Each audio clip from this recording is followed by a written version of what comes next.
In 1860, a French naturalist was cutting his way through the Cambodian jungle in search of exotic insects.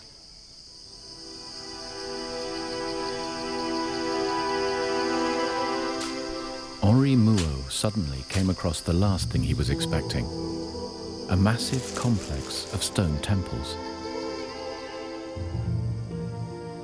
Mouot had stumbled across one of the world's most astonishing and enduring architectural feats: the 900-year-old remains of Angkor Wat. But who built these vast, sophisticated temples? Why construct them deep in the jungle, only to abandon them? At first, there were no answers. Then, an amazing eyewitness account from the 13th century emerged in China. The author describes the great temple of Angkor, a fantastic citadel, and its resourceful inhabitants. How could this be true? The evidence was scant. Now science is providing unexpected proof. Archaeologists are applying the latest techniques to reveal the mysteries of Angkor.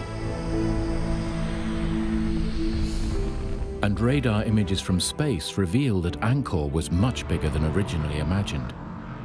A vast city, the size of London. Scientists now know that Angkor Wat was just a small part of one of the largest and most sophisticated cities in the world.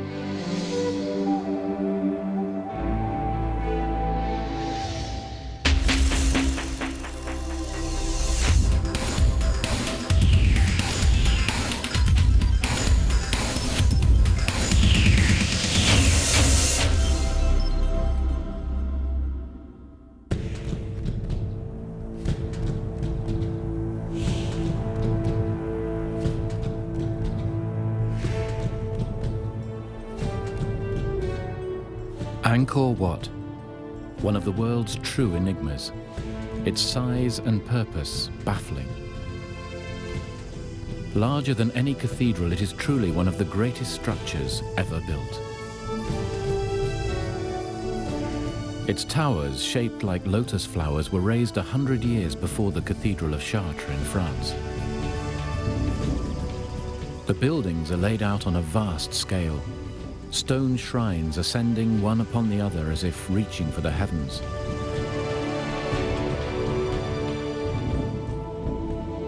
Endless corridors are carved with the longest reliefs in the world. The precise construction would be hard to match even with lasers used by modern surveyors. Archaeologist Charles Hyam has studied all aspects of Angkor and its inhabitants, the Khmer. Professor Hyam has been crucial to understanding the extraordinary history of this ancient culture. We're standing in the middle of the world's largest religious monument. It's absolutely gigantic. It stretches on and on. Angkor Wat was the temple mausoleum of one of Angkor's greatest kings, King Suryavarman II, the Sun King. And when he died, his ashes would have been placed under the heart of the central lotus tower behind me.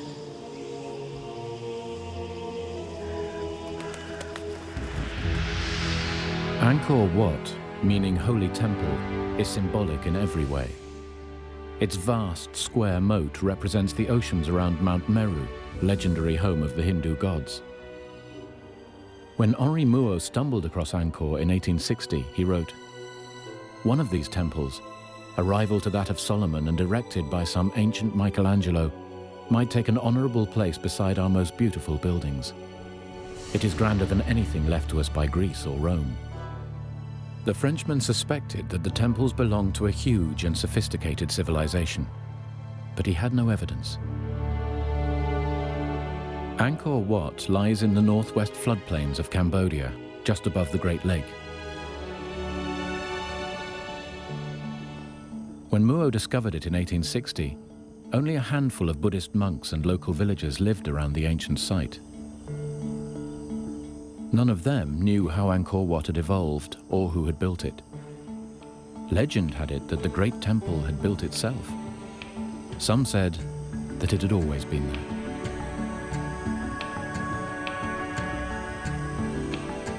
In Europe, the publication of Muo's journal created a sensation.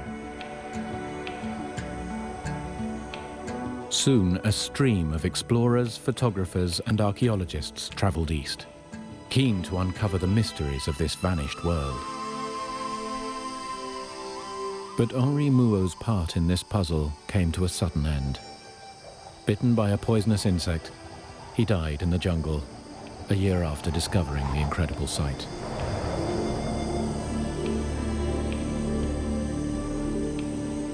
As early explorers began to strip away the jungle, they discovered even more temples.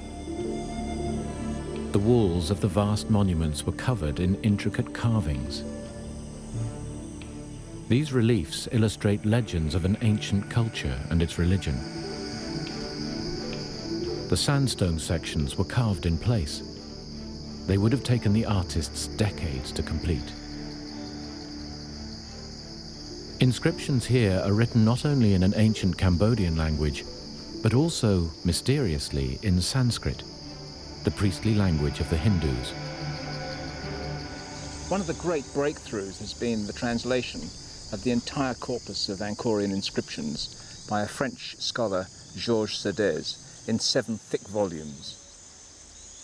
And so, bit by bit, the actual internal history of Angkor has been unravelled, and that's been absolutely critical.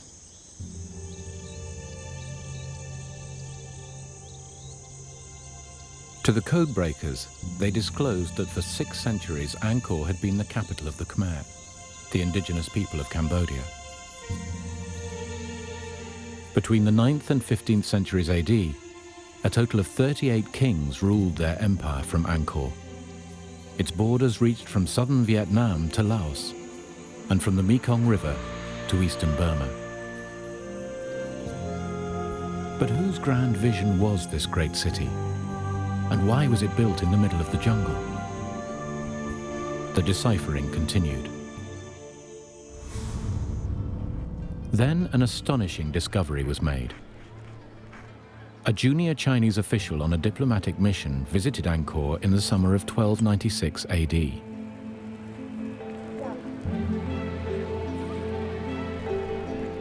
During his year-long visit, Zhou Daguan kept a journal. His diary tells of a major civilization, a capital much bigger and more developed than the archaeologists dared imagine. But was Zhou Daguan's account fact or myth? Archaeologists searched for proof of the existence of the city Zhou described.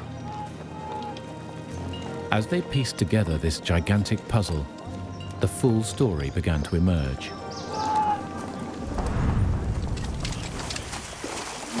For thousands of years, the indigenous people of Cambodia, the Khmer, had cut rice fields from the jungle. These farmers were a largely self-contained and peaceful race. But from the 1st century AD, small feuding kingdoms developed around the country. In the 8th century, a great leader emerged. To find a site for a brand new sacred capital, he abandoned his home city in the eastern part of Cambodia and ordered all his subjects to cross the Mekong River in a great march west.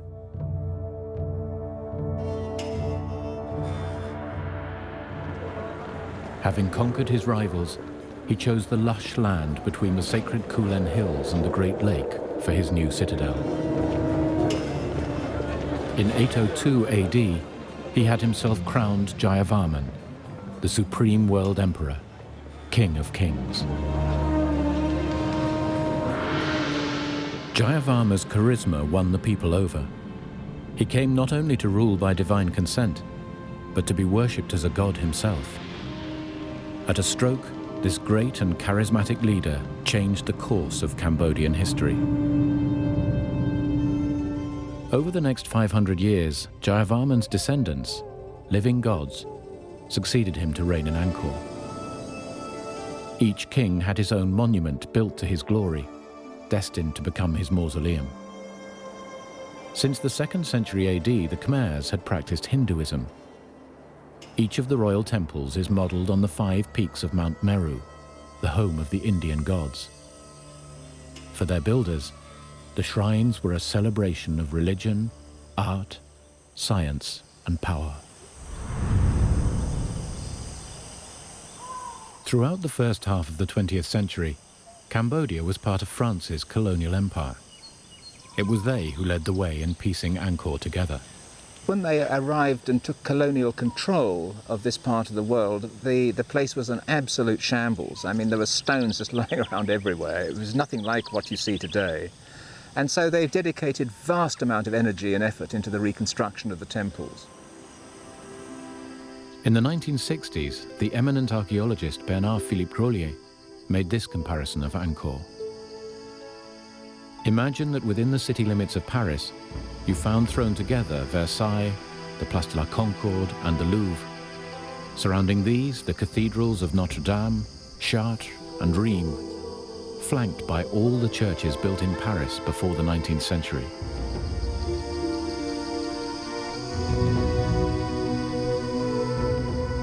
Since Henri Mouot had first discovered Angkor in 1860, much had been learned about its history. But almost nothing was known about the culture responsible for these incredible monuments.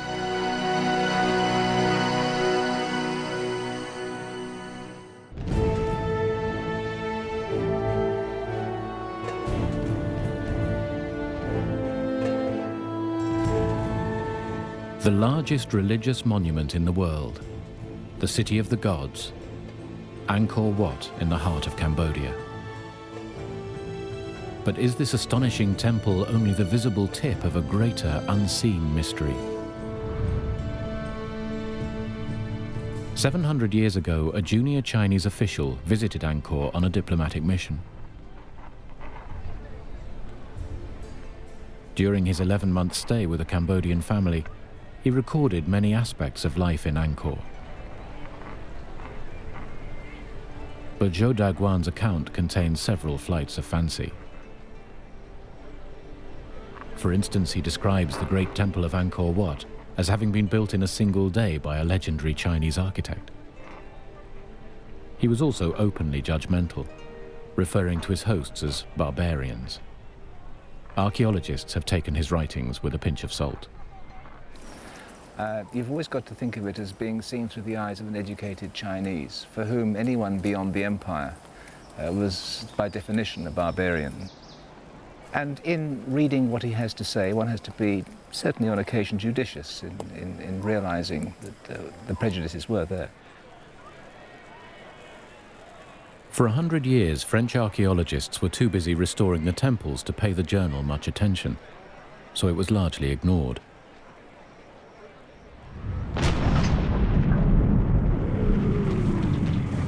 Then, in the 1970s, the murderous regime of Pol Pot stopped all work at Angkor. His army of communist revolutionaries, the Khmer Rouge, laid thousands of landmines around the site, rendering it off-limits for years.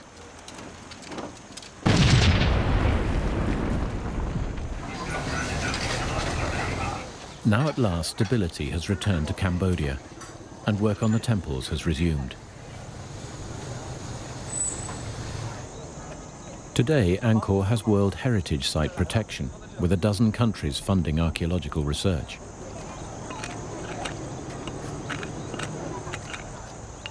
With much of the major restoration work complete, the focus has shifted away from the temples at the center and onto the outlying pieces of the puzzle.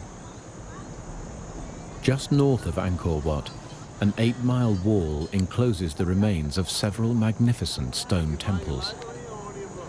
Explorer Henri Mouot suspected in 1860 that this was once the Khmer's great capital of Angkor Thom, the holy city. The perfectly square wall, like Angkor Wat, is surrounded by a moat and covers an area the size of Manhattan Island. At its center is the Bayon Temple. In his journal from 1296, Zhou Daguan describes a busy city teeming with life. Archaeologists are now looking for evidence that this is the great metropolis he was describing. But any evidence has all but vanished under dense forest.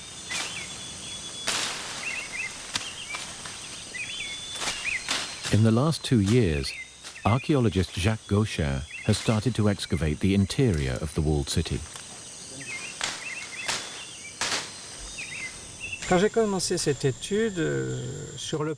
When I started this study, we knew almost nothing because everything was covered in forest.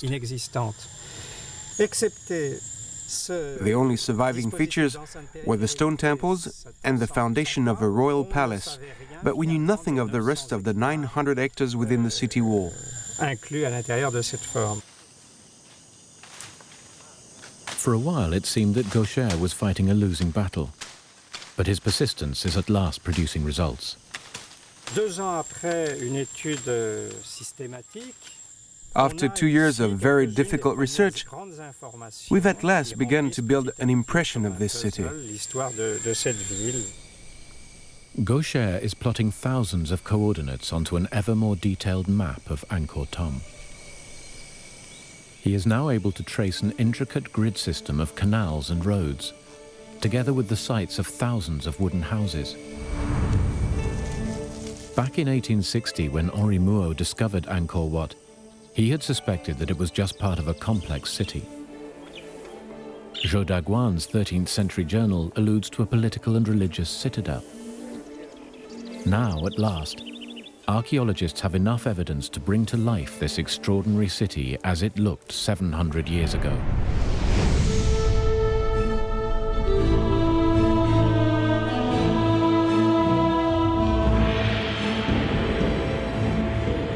Angkor was a capital far bigger and far in advance of any European city of the time.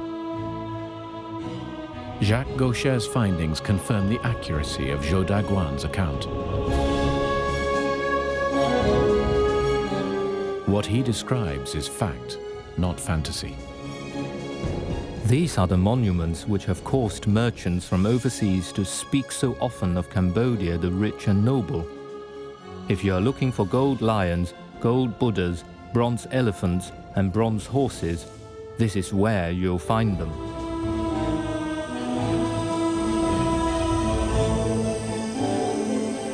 From the inscriptions, archaeologists know that Angkor Thom, the holy city, was built nearly a century before Zhou arrived by the Khmer's greatest monarch. Jayavarman VII ruled over Cambodia between 1181 and 1219. Known as the Great Builder King, he expanded the empire further than any other Khmer ruler. Within the city walls, the king built a palace befitting his mighty empire. The royal palace stands to the north of the Golden Tower. Lintels and columns, all decorated with carved and painted Buddhas, are immense. The roofs too are impressive. Long colonnades and open corridors stretch away, interlaced in harmonious relation. Jacques Gaucher's excavations at the royal palace confirm Zhou's account.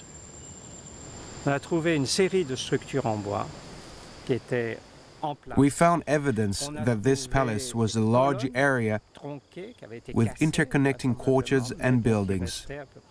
We found holes 80 centimeters in diameter for huge supporting columns. It would have been a very impressive sight.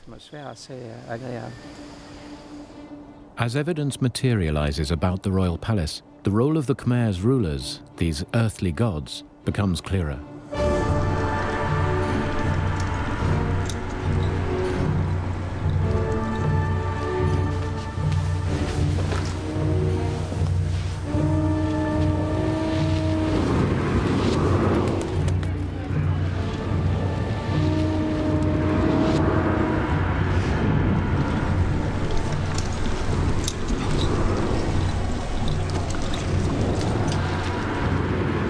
During his stay, Zhou Daguan had several audiences with the ruling king. Every time I was admitted to the palace for an audience with the king, he came forward with his chief wife and took his place in the embrasure of the golden window in the main audience hall. Zhou himself came from a culture with a ruler elevated to godhood. The Chinese approved of the Khmer's devotion. These people know what is due a king. The king topped a social pyramid that stretched down to the lowest peasant. The monarch's potency showed itself in a legend Zhou Daguan relates. Out of the palace rises a golden tower, to the top of which the ruler ascends nightly to sleep. It is common belief that in the tower dwells a genie, formed like a serpent with 9 heads, which is lord of the entire kingdom. Every night, the genie appears in the shape of a woman with whom the sovereign couples. Should the genie fail to appear for a single night, it is a sign that the king's death is at hand. If the king should fail to keep his tryst, disaster is sure to follow. Well, I'm not sure about that. He would have been a fine king had he been able to do that for any length of time. But what we do know is that it was a practice of the aristocrats to send, and the regional landed gentry, as it were, to send up a woman from their family to be a member of the king's entourage, to become a concubine, which would, in a sense, bind the provinces to the centre in a very physical manner. And it wouldn't be surprising if indeed the king did have a very substantial harem from which to choose. Zhou Daguan notes that the king had 5 wives and a harem of 3,000 women. The king was rarely seen outside the palace, but Zhou describes one such occasion, the New Year festival. As night comes on, the king is besought to take part in the spectacle. The rockets are fired and the crackers touched off. The rockets can be seen from 13 kilometers away. The firecrackers, large as swivel guns, shake the whole city.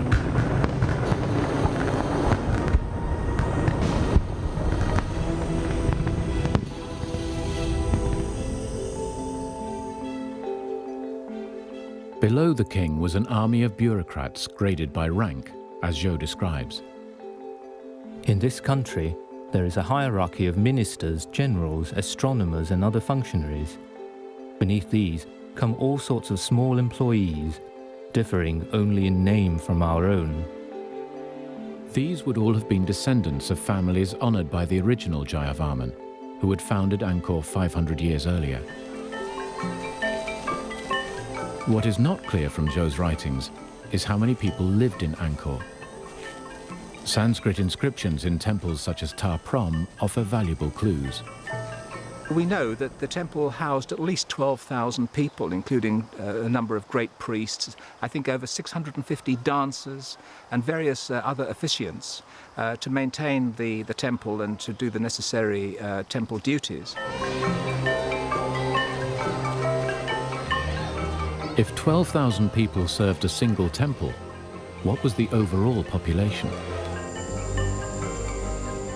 Jacques Gaucher's new research is not yet complete, but it does support an educated guess. To give a number, this city could have been between 80,000, 90,000 and 150,000 people.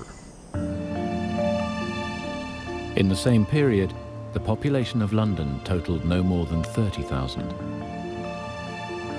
So, discoveries are confirming that what Henri Mouot suspected and Zhou Daguan alleges is correct. Angkor Thom was indeed a large, well-structured city with a huge population. Now suspicions are aroused that the jungle conceals an altogether bigger surprise. A metropolis so vast that its full extent can only be detected from space.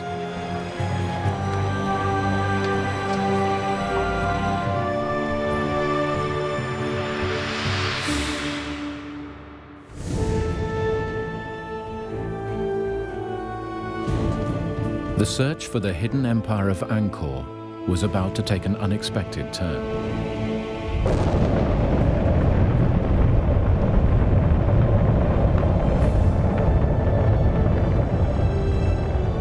In 1994, archaeologists persuaded NASA to undertake a unique task. The space agency had developed specialist radar to penetrate vegetation.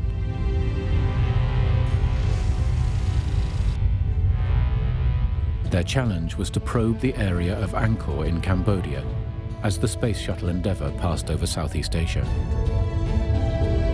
The resulting images cover an area 100 kilometers long and 10 kilometers wide. For the first time, scientists have an accurate impression of the wider city's infrastructure 1,000 years ago. Covering an area the size of London, this rural metropolis was immense. For archaeologist Elizabeth Moore, this is a major breakthrough. Up into this central statue. I'm sure they had the skill to do it, don't you? It is revolutionizing understanding of the size of the kingdom. Forced water up. And at first people said, well, you won't find anything new at Angkor, but we have. And what the radar has shown us is just how all the regions contributed to what then became the central zone of Angkor. The radar pictures also reveal previously unknown temples all over the Angkorian basin, as well as an intricate network of roads and canals, all leading to the walled city. Evident for the first time is the grid plan of this once great metropolis. When you start looking at the radar imagery and you see the sophistication with which they were able to control and alter their terrain, I've never seen a culture like it elsewhere in Southeast Asia in terms of manipulating the landscape, of using it to their benefit. Now, the challenge for archaeologists was to work out at ground level what had been photographed from space. Archaeologist Christophe Potier is using the images as a route map to trace the layout of ancient Angkor.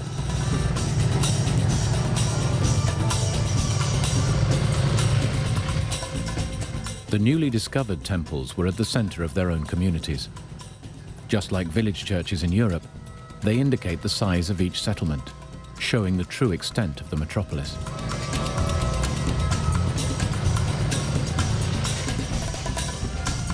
Today, Potier and his Cambodian assistant, Sin Chenda, attempt to locate a number of previously unrecorded ruins outside the walled city of Angkor Thom.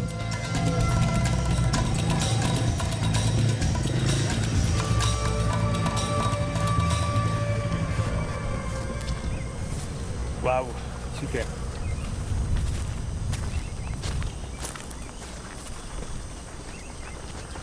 It's a quite nice one.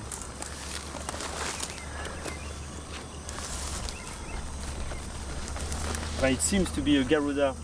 You can see very clearly the Garuda with his wings is like an eagle, and quite interesting. Unfortunately, it has been badly damaged, but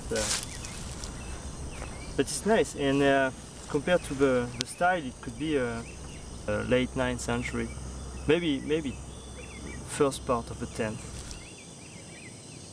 Temples like this would have been the centers of villages housing between 100 and 300 people. Potier and his colleagues have established that the number of temple sites like this in the region runs into thousands, suggesting a massive population. There was a direct relationship between these villages and the royal capital. An ancient inscription persuades archaeologists like Charles Hyam of the link. We know that at least 80,000 or so people from 3,000 villages were assigned to supply all the goods that we needed annually to maintain it in a good condition. Vast amounts of produce and thousands of people would have been transported from the villages. A complex network of roads leading to the center is evident from the NASA pictures. The inscriptions point to the great builder king, Jayavarman.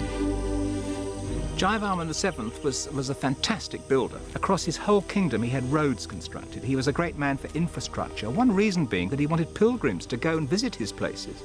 And so he had rest houses built at one day's journey apart. He moved and shaped more stone than every other Angkorian king combined. And he must go down in world history as one of the great builders of all time. If all the outlying temples were connected in one giant conurbation, then Angkor can be acknowledged as a rural metropolis, as big as modern-day London, At its heart, a walled royal enclave the size of Westminster.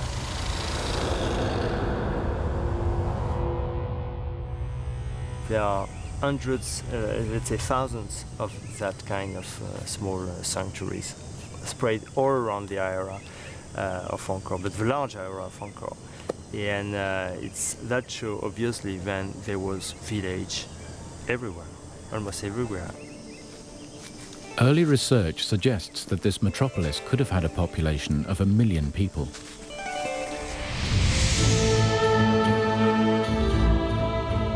This would make Angkor, at its peak, between the 11th and 13th centuries, one of the largest cities in the world.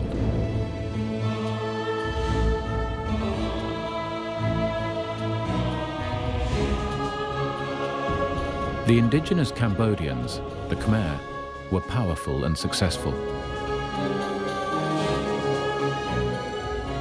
They managed to build one of the most extraordinary cities in history, in one of the world's most hostile climates. But how was such a large population able to survive and prosper in the heart of an inhospitable jungle?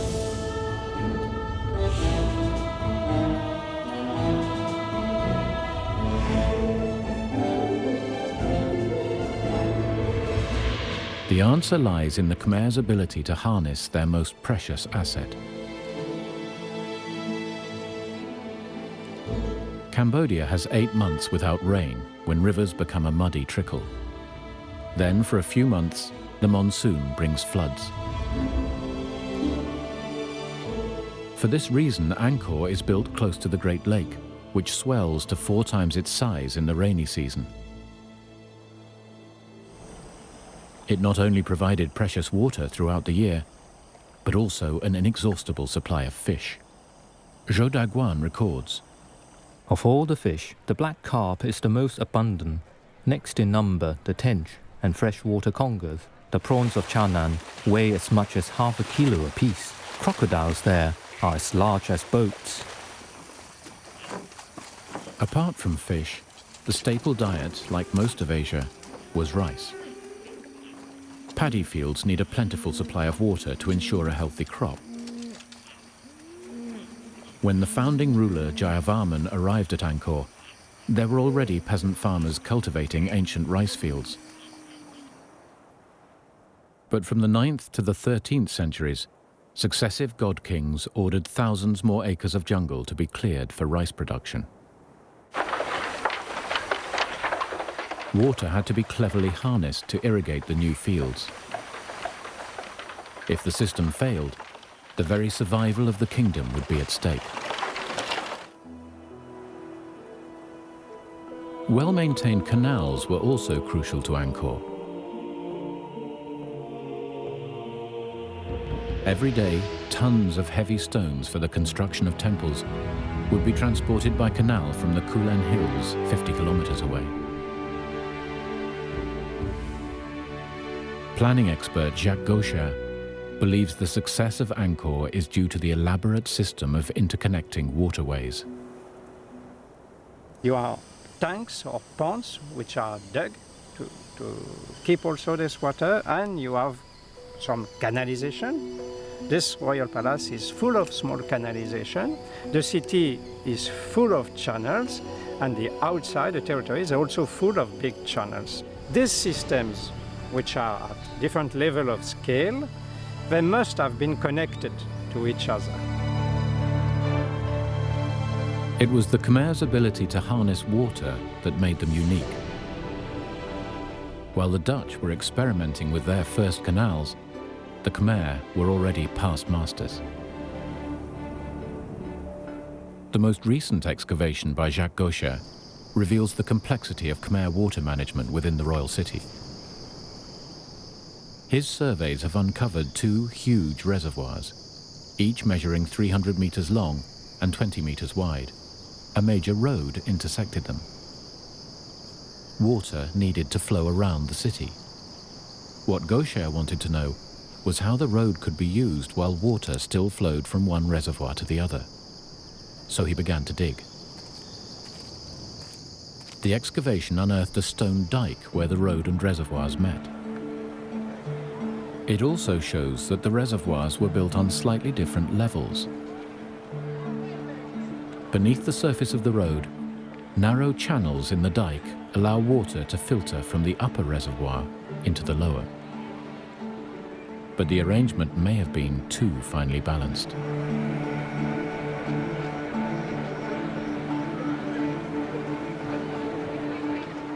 Playing at such a scale with the management of water, with such small differences of level, I think the system was quite fragile. And if there were any variability in the environment or in the maintenance of the city, for social problems or political ones, I think the precision, I mean the ultra sophistication can have been a weakness in the system in a way. This complex system provided water throughout the royal city for drinking, cooking, and even bathing. Cambodia is an excessively hot country, and it is impossible to get through the day without bathing several times. There are no bathhouses, no basins. However, every family has a pond, or several families have one in common. Men and women go naked into this pond. The construction of extensive water systems and great stone temples in the jungle demanded colossal manpower. Why would the Khmer be prepared to devote so much of their year toiling in the king's name? Why was it that the peasantry out there in the fields contributed so much labour, willingly it seems, to the maintenance of the centre? And the answer may well be that they really believed that the king was a god and they were working in the service of the deity, and this kept them going. Oh, I think without a doubt, I fully agree with you. You couldn't have built the city of Angkor without that kind of firm belief.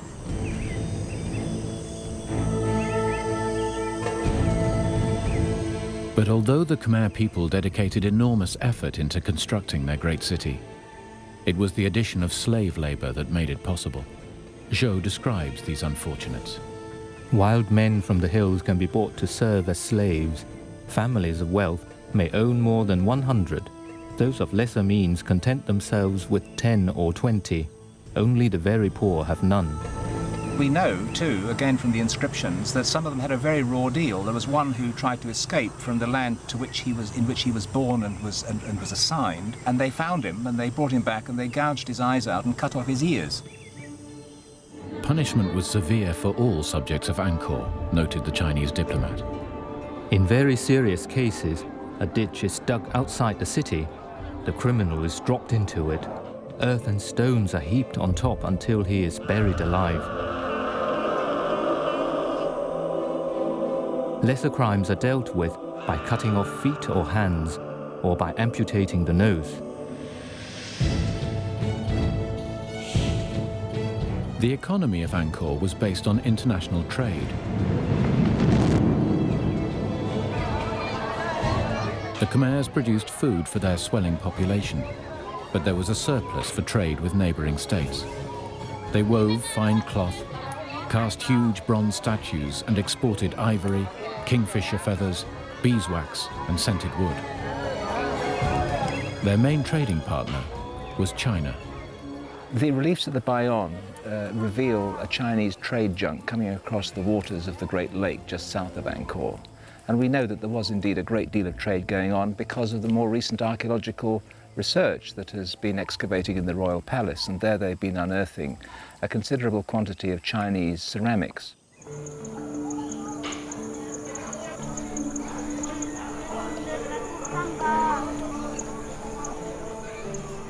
Zhou Daguan's delegation were not the only Chinese in Angkor. In fact, Chinese settlers had been there for years. The Chinese always take a wife here as soon as they arrive, deriving additional benefit from the woman's business skills. In Cambodia, it is the women who take charge of trade. There are no shops in which the merchants live. Instead, they display their goods on matting spread on the ground. Women held positions of power and authority. They owned property, engaged in trade, and even served as bodyguards to the king. But the Chinese interest in Cambodian women was not driven solely by trade. Everyone with whom I talked said that the Cambodian women are highly sexed. 1 or 2 days after giving birth to a child, they are ready for intercourse. If a husband is not responsive, he will be discarded.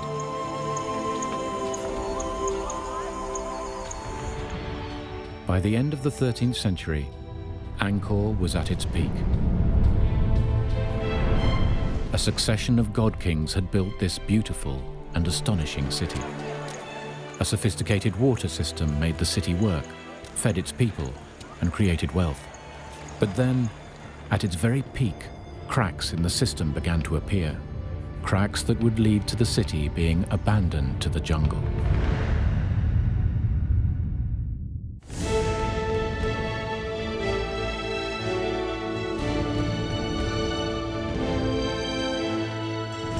It took nearly 500 years for Angkor to grow to the vast city that the Chinese diplomat Zhou Daguan described in 1296.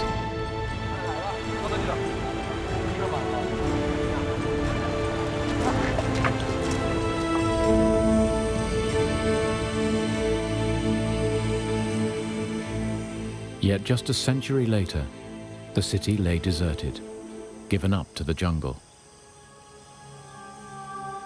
But why? Throughout history, there are few examples of cities being totally abandoned.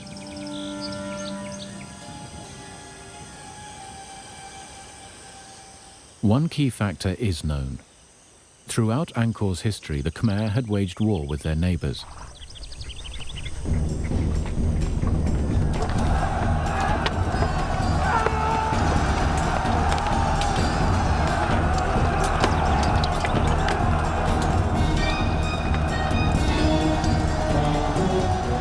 In the early years of Angkor, the Vietnamese Chams were the Khmer's sworn enemies. Most of the temple walls around the capital depict epic battles against the Chams.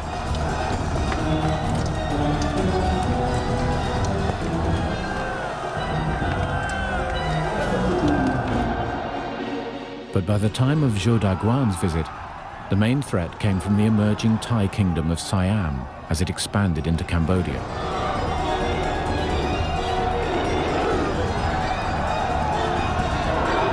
He recounts, Recently, during the war with Siam, whole villages have been laid waste. in the diplomat's eyes, the Khmer army was ill-prepared for war. Soldiers move about unclothed and barefoot. In the right hand is carried a lance, in the left a shield. They have no bows, no missiles, no breastplates, and no helmets. Generally speaking, these people have neither discipline nor strategy.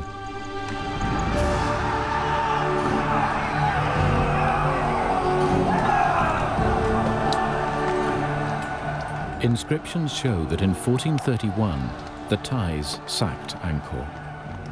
They looted everything possible, enslaving much of the population, including the king's entire harem, and carried them off to Thailand.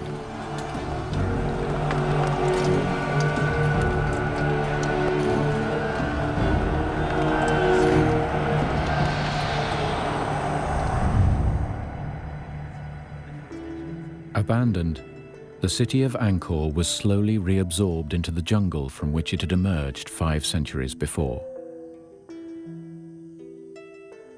Henri Mouot wrote in 1860, "One must ask, what has become of this powerful race, so civilized and enlightened to create these gigantic works?" The conventional explanation is that the empire's rulers lost their grip on power, and the Thais simply scared them off. But the mystery of Angkor takes another twist.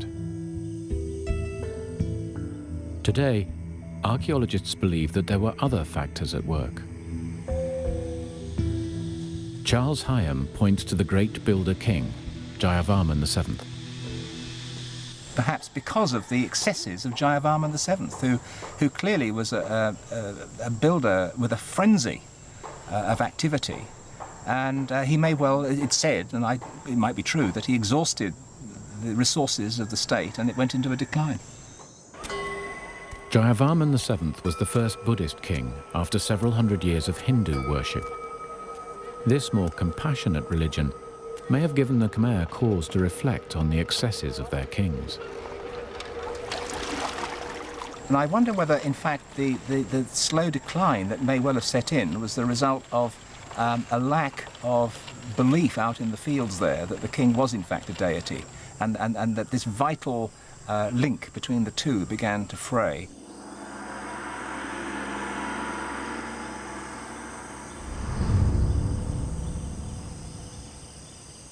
Jacques Gaucher theorizes that while the Khmer's success can be attributed to the harnessing of water, it could also have led to their undoing. Such was the fine balance of nature that if irrigation and the storage of water were not kept up, they could easily fall into disrepair. Le système à ce moment-là devient fragile et on voit très bien. The water system was very fragile because it was so sophisticated. And the problem is, if it's not well maintained, it could easily become blocked by sediment. The kings who came after Jayavarman VII were less interested in grand building plans. It's also possible they stopped maintaining the intricate water system. Deforestation was also a likely contributor.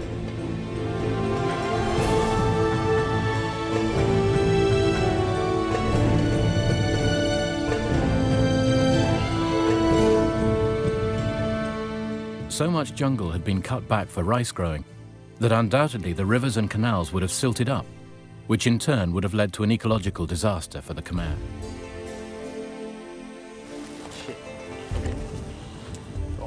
Christophe Potier believes the clues are obvious. The pond is very clear there with the water. At the end of Angkor, it's pieces of the forest should have been very, very rare. So deforestation is not a new problem. It's an old one. It is most likely that it was a combination of these factors that led the Khmer to abandon their once great city. What remained of the Khmer court re-established itself on the banks of the Mekong, near Cambodia's present-day capital of Phnom Penh. We're not talking about the actual collapse and total demise of a civilization. What happened was that they moved sensibly to the east, down to the Mekong River, and away from the Thais. Now completely Buddhist, renouncing material wealth, the Khmer would never again embrace the lofty heights they had in Angkor.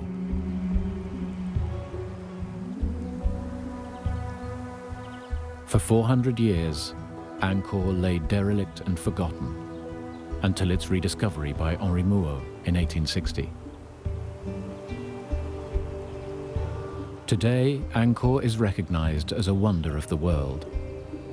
In Cambodia's new era of stability, archaeologists from around the world continue to make fresh discoveries.